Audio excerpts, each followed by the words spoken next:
नमस्कार दोस्तों, मैं हूं डॉक्टर अनु डाबर, सीनियर रूमेटोलॉजिस्ट एट पारस गुड़गांव। अगर आपने हमारी लास्ट वीडियो जो हमने डॉक्टर अनु डाबर रूमेकेयर पर डाली थी वो देखी है और क्या आप समझ चुके हैं कि एंकिलोजिंग स्पॉन्डिलाइटिस दरअसल क्या होता है, ये क्या बीमारी है जिसे रीढ़ की हड्डी का गठिया या HLA-B27 पॉजिटिव होने वाला गठिया कहा जाता है, और आप उसके लक्षण पहचानने लायक हो चुके हैं।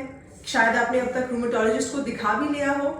तो ये वीडियो उसी वीडियो की कंटिन्यूएशन में है जहां आज हम बात करेंगे जो स्पॉन्डिलोआर्थराइटिस के पेशेंट्स हैं जिनका HLA-B27 पॉजिटिव या नेगेटिव हो सकता है, उन्हें क्या मेजर्स फॉलो करने चाहिए डाइट में, लाइफस्टाइल में और एक्सरसाइज से रिलेटेड, ताकि उनकी डिजीज को एफिशिएंटली कंट्रोल किया जा सके और कुछ साल बाद जब उनकी दवाइयां कम होती हैं या बंद होती हैं तो जो डिजीज कंट्रोल जिसे रेमिशन कहा जाता है उसे मेंटेन किया जा सके।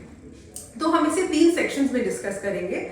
पहला सेक्शन हम बात करेंगे अबाउट एक्सरसाइज, क्योंकि ये समझना बहुत जरूरी है कि एंकिलोजिंग स्पॉन्डिलाइटिस के पेशेंट्स में एक्सरसाइज दवाई जितना ही इम्पोर्टेंट है। एक्सरसाइज के मेडिकल लिटरेचर में इस डिजीज के बारे में प्रूवन बेनिफिट्स है कि एक्सरसाइज बॉडी में ओवरऑल इन्फ्लेमेशन कम करता है, आपकी फ्लेक्सिबिलिटी बढ़ाता है, डिफॉर्मिटी होने से रोकता है, और बहुत हद तक जब पेशेंट्स रेगुलर एक्सरसाइज कर रहे होते हैं तो उनको डिजीज की वर्सनिंग जो अचानक होती है जिसे फ्लेयर्स कहते हैं वो भी नहीं होता है। तो एंकिलोजिंग स्पॉन्डिलाइटिस के पेशेंट्स को पहला सवाल यूजुअली जो उनका होता है कि हम क्या एक्सरसाइजेस करें। देखिए, कोई भी ऐसी डायनेमिक एक्सरसाइज जो आपके फुल बॉडी को रेंज ऑफ मोशन के थ्रू पुट करे, जहां फ्लेक्सिबिलिटी आपकी बेटर हो, जो आपके कार्डियोवास्कुलर या हार्ट रेट को बढ़ाए, जिससे आपकी हार्ट की स्ट्रेंथ भी मजबूत हो, वो सारी एक्सरसाइज आप कर सकते हैं। एग्जाम्पल, वॉकिंग, जॉगिंग, बाईसाइकिलिंग जो आप आउटडोर में करते हैं, उसके अलावा स्विमिंग और सूर्य नमस्कार, ये 2 इस बीमारी के लिए बहुत अच्छी एक्सरसाइज है। योगा भी इस डिजीज में बहुत हेल्प करता है क्योंकि उसमें आपके मल्टीपल मसल्स का एक साथ यूज होता है, आपके बॉडी वेट बेस्ड वर्कआउट्स हैं और उससे आपकी जो स्ट्रेचिंग या फ्लेक्सिबिलिटी है वो भी इंप्रूव होती है। कुछ ऐसी एक्सरसाइजेस हैं ऑफ कोर्स जो हम पेशेंट्स को जिन्हें एंकिलोजिंग स्पॉन्डिलाइटिस है थोड़ा डिस्करेज करते हैं करने से, वो है स्टैटिक एक्सरसाइजेस। जैसे मान लीजिए आप स्टैटिक साइकिल पे बैठ के साइकिल चला रहे हैं, या फिर आप इंडोर ट्रेडमिल रनिंग कर रहे हैं, या फिर आप बहुत हैवी वेट्स के साथ बेंच प्रेस या बाइसेप कर्ल्स या हैवी वेट स्क्वाट्स कर रहे हैं, डेडलिफ्ट्स कर रहे हैं। उस तरह की एक्सरसाइजेस से इन पेशेंट्स को बचना चाहिए क्योंकि वो उनके लिए इतनी फायदेमंद भी नहीं है, और कभी कभी स्पाइन, हिप, सेक्रोइलियाक जॉइंट में होने हुए इन्फ्लेमेशन की वजह से उनको इंजरी हो सकती है जो फिर उनके सिम्टम्स को मैकेनिकल ट्रॉमा या डिजीज के अलावा भी बढ़ा सकती है।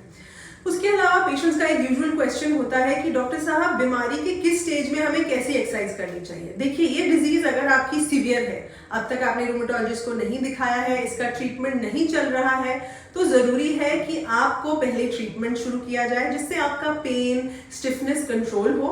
उस दौरान जब आपका पेन और स्टिफनेस ज्यादा है तो passive range of motion exercises, जहां किसी और की मदद से अपने आप भी आप हर जॉइंट को उसका जो रेंज ऑफ मोशन है, जैसे ये आपके रिस्ट का रेंज ऑफ मोशन है, ये आपके एल्बो का रेंज ऑफ मोशन है, उसके थ्रू पुट करें।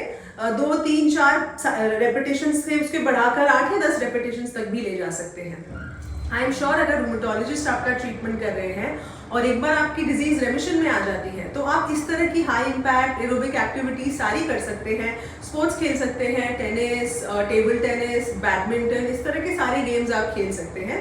हाई इंपैक्ट स्पोर्ट्स जैसे वॉलीबॉल, रग्बी, इनसे थोड़ा बचना चाहिए। अदरवाइज आपकी डिजीज वेल कंट्रोल फेज में आप हर तरह का स्पोर्ट खेल सकते हैं और जो बेनिफिशियल भी है।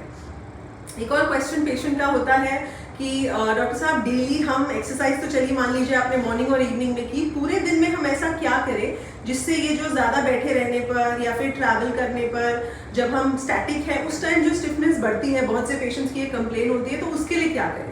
देखिए, जनरली ये रेकमेंड किया जाता है कि जिसे भी एंकिलोजिंग स्पॉन्डिलाइटिस है, अगर आपका ट्रीटमेंट चल रहा है तो भी आप हर 1 से 1.5-2 घंटे में खुद को स्ट्रेच करें। बहुत लंबी ड्यूरेशन ऑफ स्ट्रेचिंग जरूरत नहीं है, 30 सेकेंड या 1 मिनट तक भी अगर आप फ्यू स्ट्रेचेस, आगे झुकना, पीछे झुकना, अपनी नेक को, अपने बैक, लोअर बैक को रोटेट करना, इस तरह की एक्सरसाइजेस करते हैं तो वो आपकी स्टिफनेस को डेफिनेटली इंप्रूव करेगा और आपको अलाउ करेगा कि और लंबे पीरियड्स तक आप बैठकर काम कर सकें।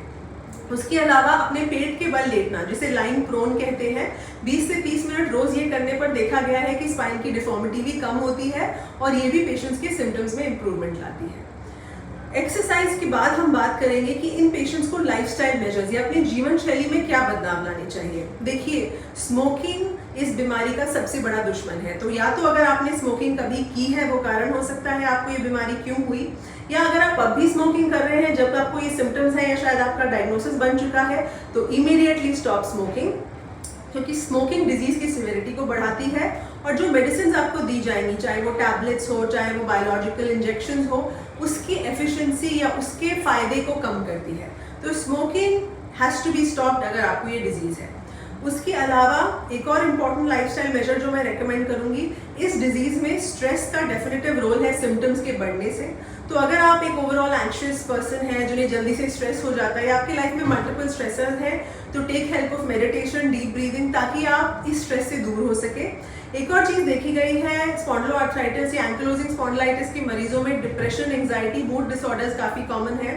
अगर आपको इस तरह के लो मूड, कभी कभी सुसाइडल आइडिएशन या किसी भी चीज में मन न लगना, इस तरह के सिम्टम्स हो रहे हैं, तो there is no shame in discussing with your rheumatologist. वो आपको लाइकली गाइड करेंगे कि क्या आपको साइकेट्रिक काउंसलिंग की जरूरत है या प्रॉब्ली एक साइकेट्रिक ओपिनियन की जरूरत है, कुछ शॉर्ट पीरियड के लिए मेडिसिन की जरूरत है, ताकि आप इस जो डिप्रेसिव फेज है उससे बाहर आ सके। ऑफ कोर्स जब सिम्टम्स कंट्रोल होते हैं तो पेशेंट के ये मूड डिसऑर्डर्स भी इंप्रूव हो जाते हैं। लाइफस्टाइल की हमने बात की, इसके बाद हम बात करेंगे डाइट, जो कि एक बहुत इंपॉर्टेंट क्वेश्चन है पेशेंट्स के लिए। एंड मैंने ये देखा है कि डाइट रिलेटेड डाउट्स पेशेंट के हर विजिट में न्यू तरह के डेवलप होते हैं। देखिए, ब्रॉडली अगर आपको समझना है तो इस बीमारी में ऐसी चीजें जिससे आपके बॉडी में इन्फ्लेमेशन बढ़े, वेट बढ़े, जिसे ओबेसिटी कहते हैं, उससे आपको बचना चाहिए। तो ऐसे क्या फूड आइटम्स है? शुगर का कंजम्पशन, मैदे का कंजम्पशन, टू मच सॉल्ट का कंजम्पशन, रेड मीट, मटन से आपको बचना जरूरी है। उसके अलावा पैकेज फूड, जंक फूड जहाँ काफ़ी प्रिजर्वेटिव है जो उसे टेस्टी बनाता है, स्पेशली चाइनीज फूड जिसमें MS मोनोसोडियम ग्लूटामेट होता है, जिनोमोटो होता है, उससे बचना बहुत ज़रूरी है। एंड ऑफ कोर्स अगर आपको आपकी डाइट हेल्दी नहीं है, बैलेंस नहीं है, मतलब आप या तो प्रोटीन कम ले रहे हैं या बहुत ज़्यादा कार्बोहाइड्रेट्स पर डिपेंड कर रहे हैं, तो भी आपको उससे बचना है। किसी भी तरह की क्रैश डाइट या फैट डाइट करने से ये बीमारी जड़ से नहीं खत्म हो सकती। ऐसे मैंने काफ़ी वीडियोस देखे हैं जो फॉल्स क्लेम करते हैं। तो इस तरह की कोई फैट डाइट्स मत कीजिए, क्योंकि ये बीमारी में तो कुछ हेल्प नहीं करेंगे, शायद आपके शरीर में ज़रूरी न्यूट्रिशन की कमी ला देंगे। जो चीज़ें आप बिल्कुल लिबरली, बिना डरे, बिना इस बारे में सोचे कि उससे आपके सिम्टम्स को क्या होगा, खा सकते हैं, वो है fruits and vegetables, specially green leafy vegetables, nuts and seeds, healthy fats जैसे घी, ऑलिव ऑयल, चिया सीड्स, इस तरह की चीज़ें। उसके अलावा हर तरह का ग्रेन, स्पेशली मिलेट्स पे फोकस कीजिए, अपना टाइप ऑफ ग्रेन चेंज करते रहिए। मिल्क एंड मिल्क प्रोडक्ट्स आप आराम से खा सकते हैं, एग्स भी आप खा सकते हैं। अगर आपके विटामिन डी लेवल्स लो है, में प्रॉपर्ली बैठिए या फिर उसके सप्लीमेंट्स लीजिए, क्योंकि विटामिन डी लेवल्स का भी इस डिजीज में नॉर्मल होना बहुत जरूरी। सो अगर आपको ये बीमारी है, so do watch this video, share it with as many people as you can, like it and subscribe to our channel, ताकि आपको rheumatology disorders related authentic information मिलती रहे और आप अब इस बीमारी से डरे ना, इसे टैकल कर सके और यही सही इन्फॉर्मेशन अपने जैसे और पेशेंट्स तक भी पहुंचा सके। Thank you and have a nice day.